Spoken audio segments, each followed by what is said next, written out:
నమస్కారం. Journey with సివిఎల్కి స్వాగతం. Elections season and Secunderabad నుంచి పార్లమెంట్కి నిలబడదాం అనుకుంటున్నాను. ఎందుకంటే బేసికల్గా ఎలక్షన్స్ అంటే నాకు ఇంట్రెస్ట్ లేదు ఇప్పుడు ఈ వయసులో. I'm now 68. 60 లోపల వాళ్ళే ఎలక్షన్స్ నిలబడాలని నా బలమైన కోరిక.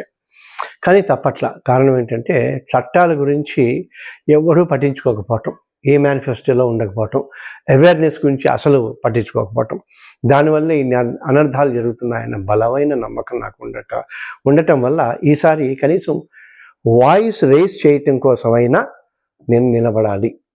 ఈ వాయిస్ 10 మంది ఆలోచించాలి. ఎందుకంటే ఎలక్షన్స్ అంటే లేదా పదవి అంటే ఎన్నికలంటే వాళ్ళకి ప్రాణం కన్నా ఎక్కువ, బంధుత్వాల కన్నా ఎక్కువ, ప్రజా సంక్షేమం కన్నా ఎక్కువ, దేశం కన్నా ధర్మం కన్నా కూడా ఎక్కువ స్వార్థం. కాకపోతే అటువంటి పరిస్థితుల్లో నేను ఉన్నానని చెప్పటం కేవలం ఈ సమస్యని హైలైట్ చేయటం, 10 మంది ఆలోచించేలాగా చేయటం.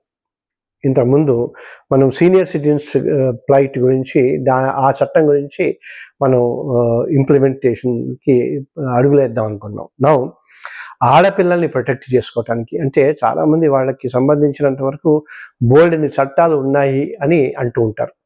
అది నిజమే కూడా.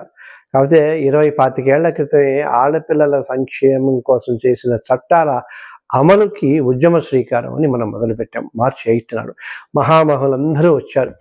మల్లాది సుబ్బమ్మ గారు, ఫార్మర్ డీజీపీ టిఎస్ రావు గారు, ఇప్పుడు పద్మశ్రీ డాక్టర్ టిహెచ్ చౌదరి గారు, జస్టిస్ పిఎల్ఎన్ శర్మ గారు, డాక్టర్ లక్ష్మణ్ రాజ్యసభ మెంబరు, తర్వాత family court judge Mohan Rao గారు, హైకోర్టు జస్టిస్ కేజీ శంకర్ గారు, ఎంతమంది పేర్లు చెప్పను, గౌతమ్ మనోహర్ గారు, ఇంతమంది సపోర్ట్ తోటి స్టార్ట్ చేసిన ఆ ఉద్యమం 20-25 ఏళ్ల కాలంలో ఎక్కడ వేసిన గొంగళి అక్కడే ఉంది అన్నట్టుగా జరిగింది. కారణం ఏంటంటే ఈ చట్టాల అమలు గురించి సంబంధిత అధికారులకి చిత్తశుద్ధి లేకపోవటం వల్ల.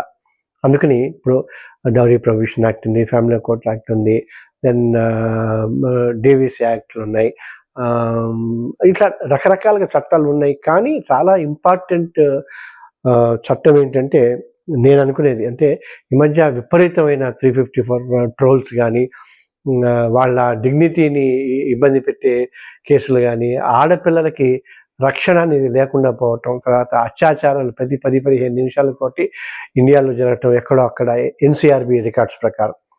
ఇవన్నీ చూసిన తర్వాత ఏవి ఆగట్లేదు, ఇంకా మళ్ళీ మాట్లాడితే పెరుగుతున్నాయి. ఇవి ఆపాలంటే చట్టాలు బలంగా పర్ఫెక్ట్గా పనిచేయాల్సిన అవసరం చాలా చాలా ఉంది. అందుకోసం మనం ఇప్పుడు అంటే ఆడపిల్లలు బయటికి వెళ్ళి అంటే ముఖ్యంగా పెళ్ళైన తర్వాత ఇద్దరు సంపాదిస్తే తప్ప ఇల్లు గడవని పరిస్థితి. ఒకవేళ ఇల్లు వాళ్ళిద్దరికీ అయితే సరిపోతుంది, కానీ పిల్లలకి వాళ్ళ చదువులు కానీ సంధ్యలు కానీ ఒక డీసెంట్ రీజనబుల్ హెల్దీ ఫ్యామిలీ కావడం కోసం ఇద్దరు సంపాదించాల్సిన పరిస్థితి. అటువంటప్పుడు ఆడపిల్ల గడప దాటి పని చేసి రావాలి అంటే చాలా ఇబ్బందికరమైన పరిస్థితులు ఉన్నాయి. అండ్ దానికి సంబంధించినంత వరకు ఇంకా పెద్దగా వివరాల్లోకి వెళ్ళక్కర్లేదు, కానీ చాలా చాలా కష్టం. అందుకని పని చేసే చోట లైంగిక వేధింపులు అనేది విపరీతంగా జరుగుతున్నాయి. ఒక చోట ఇది అది స్కూళ్ళల్లో, కాలేజీలలో, ఫ్యాక్టరీలలో, ఆఫీసులలో, సాఫ్ట్వేర్ సెక్టర్లో, డిఫెన్స్లో, పోలీస్ స్టేషన్లో, కోర్టుల్లో, యూ నేమ్ ఇట్, ఎవ్రీవేర్ వాళ్ళకి ఒక అనువైన వాతావరణం లేదు. అందుకోసమే prevention of sexual harassment and women at work places అంటే ఒక చట్టం వచ్చింది, విశాఖ జడ్జిమెంట్ అంటారు. అది వచ్చి కూడా దాదాపు 10 ఏళ్ళు అయిపోతుంది. కానీ దానికి అమలుకి సంబంధించినంత వరకు అసలు ఏమాత్రం ఏదో తూతు మంత్రంలాగా జరుగుతుంది. కానీ ఆ కంప్లైంట్ సెల్ ఎస్టాబ్లిష్ చేయటం కానీ, పీరియాడికల్గా ఉండటం కానీ, దెన్ కాన్ఫిడెన్షియాలిటీ మెయింటైన్ చేయటం కానీ ఏమీ ఉండటంలా. దానికి తోడు thanks to the social media. So ఆ యాక్ట్ని ఎందుకంటే ఎప్పుడైతే సెక్షువల్ హెరాస్మెంట్ అండ్ విమెన్ అన్నది ప్రివెంట్ చేయలేదో దాని శృతి మించి అత్యాచారాలకు వెళ్ళిపోతున్నాయి, ఆత్మహత్యలు, హత్యల దాకా కూడా వెళ్ళిపోతున్నాయి. దాన్ని ప్రివెంట్ చేయడానికి ఈ నెల రోజులు ఎలక్షన్స్లో సంబంధిత అధికారులకి ఇన్స్ట్రక్షన్స్ ఇవ్వటం కానీ, వాళ్ళు పనిచేసేలాగా చేయటం కానీ, తగినన్ని వనరులు సిబ్బంది సమకూర్చడం కానీ ముఖ్యమైన ఉద్దేశం.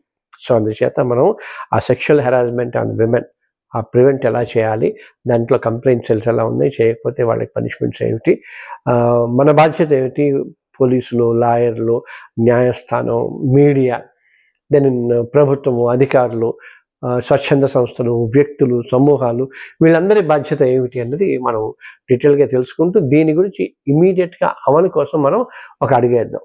మీరు కూడా నాతో కలిసి వస్తారని ఆశిస్తూ మళ్ళీ కలుద్దాం.